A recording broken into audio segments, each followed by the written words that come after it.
എടുക്കരുത് പ്ലീസ്. ഉരുൾപൊട്ടലുണ്ടായ വയനാട് പുഞ്ചിരിമഠത്തെ പൂർണ്ണമായി തകർന്ന വീട്ടിലായി തുറന്നു കിടക്കുന്ന മുഹമ്മദ് ഹാനിയുടെ നോട്ടുപുസ്തകം. 11 അംഗങ്ങളുണ്ടായിരുന്ന ഈ വീട്ടിൽ ഹാനിയും അവന്റെ പിതൃ സഹോദരന്റെ മകളും ഒഴികെ മറ്റെല്ലാവരും ഉരുൾപൊട്ടലിൽ മരണപ്പെട്ടു. ഓരോ ആവശ്യമായിട്ട് പുറത്തു പോയതാണ്, അല്ലാതെ ഇത് പോയതൊന്നുമല്ല. ഇവിടെ പെരും മഴക്കാലത്ത് കൂടുതൽ ആൾക്കാരൊക്കെ ഈ മോൾ ഭാഗത്തു നിന്നൊക്കെ കുടുംബങ്ങളുടെ വീട്ടിൽ, കാരണം 2019 ഇവിടെ ഒരു പൊട്ട് പൊട്ടി. അപ്പൊ ഒരു 3-4 വീട് പോയി. പിന്നെ പോണ റോഡ് മുഴുവൻ നാശമായിരുന്നു. അപ്പോൾ അതിപ്പോഴും നന്നാക്കിയില്ല, അങ്ങനെ നിൽക്കുകയാണ്. അപ്പോൾ ആൾക്കാർക്കൊക്കെ ഇതുണ്ടായതുകൊണ്ട് എല്ലാവരും കുറേ ആൾക്കാർ അങ്ങനെ ഒഴിഞ്ഞു പോകും.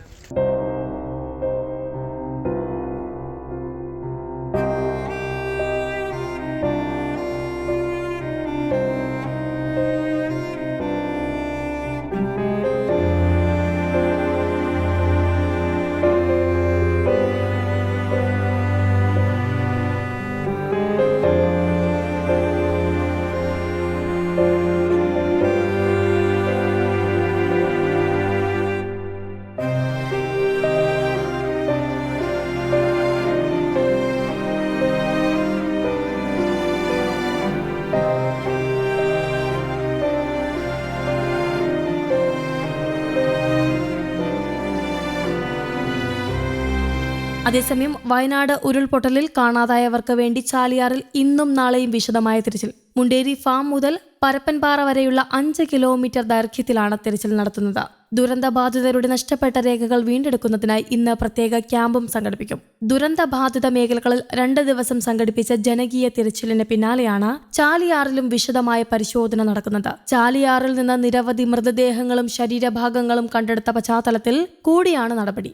രാവിലെ 7 മണിക്ക് മുണ്ടേരി ഫാം മേഖലയിൽ നിന്നാണ് തെരച്ചിൽ തുടരുന്നത്. ഉച്ചയ്ക്ക് 2 മണിക്ക് പരപ്പൻപാറയിൽ അവസാനിക്കും വിധമാണ് ഇന്നത്തെ തിരച്ചിൽ. പരിശോധന നാളെയും തുടരും. 60 അംഗ സംഘമാണ് ചാലിയാറിൽ തിരച്ചിൽ നടത്തുന്നത്. വൈദഗ്ധ്യം ആവശ്യമായതിനാൽ ചാലിയാർ പുഴയിലെ തിരച്ചിലിന് സന്നദ്ധ പ്രവർത്തകരെ അനുവദിക്കില്ല.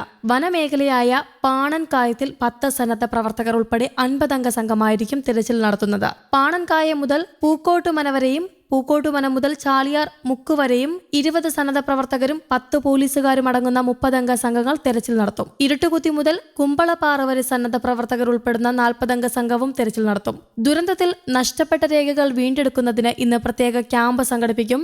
ജില്ലാ ഭരണകൂടത്തിന്റെ ആഭിമുഖ്യത്തിൽ വിവിധ വകുപ്പുകൾ, IT മിഷൻ, അക്ഷയ എന്നിവയെ ഏകോപിപ്പിച്ചാണ് ക്യാമ്പ് സംഘടിപ്പിക്കുന്നത്. ദുരന്തത്തിൽ രേഖകൾ നഷ്ടപ്പെട്ടവർ ഈ സൗകര്യം പ്രയോജനപ്പെടുത്തണമെന്ന് ജില്ലാ ഭരണകൂടവും അറിയിച്ചിട്ടുണ്ട്. News desk, Kerala Kaumudi.